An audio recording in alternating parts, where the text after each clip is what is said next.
Now, WTBA Sports with Sports Director Jim Holder. Thanks to the weekend rain, the state high school baseball championships won't begin until Wednesday. Several area teams trying to punch their tickets to Pearl. In Class 5A, Lafayette County had a 1-0 series lead over Saltillo.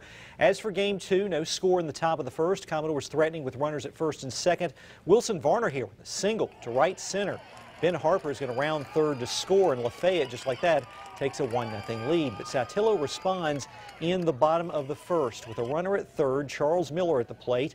He'll ground out to first, but it's enough to score Drew Capobianco and tie the game at 1 apiece.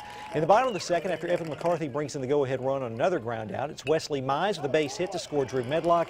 Tigers take a 3-1 lead after 2 innings, and Saltillo goes on to win 4-1 to tie the series. Game 3 Tuesday at Lafayette. Meanwhile, North Pontotoc returning to the Class 3A Championship Series after winning at Boonville 13-5. New Hope returning to Pearl, the 4A Championship Series after winning at Pontotoc 10-4.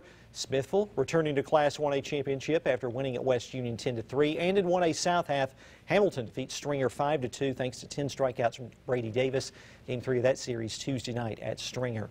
Just 1 week, all championships have resumed after a long weekend of rain. Back on Thursday, Tishomingo County was 3 outs away from winning the first game of its 4A series with Newton County. Instead, the Lady Cougars came back to win 5-4. So the Lady Braves would need a win this afternoon at MSU's News Park to send the series to a third game. They didn't get off to the start they would have liked. Bottom of the first, Newton County opening the scoring as Shelby Anderson gets a base hit to right field. Landry Amos comes in to score, and the Lady Cougars have been 1-0 lead.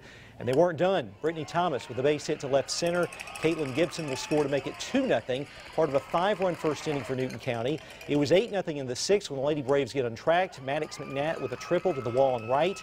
Caitlin Center scores to make it 8-1. Tishomingo County never gave up, but Newton County goes on to win its 10th state championship by the final score of 8-4, and they sweep the series. The Lord's been good to us.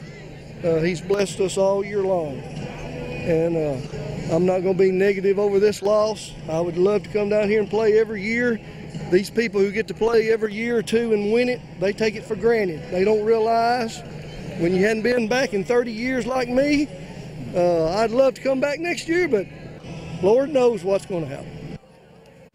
State softball championships final underway at Southern Miss. Vardaman winning game 1 of its series over Smithville. South Pontotoc coming from behind to defeat Choctaw Central in game 1 of their 3A series.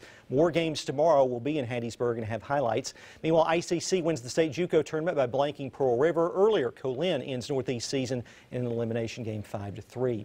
Back in March,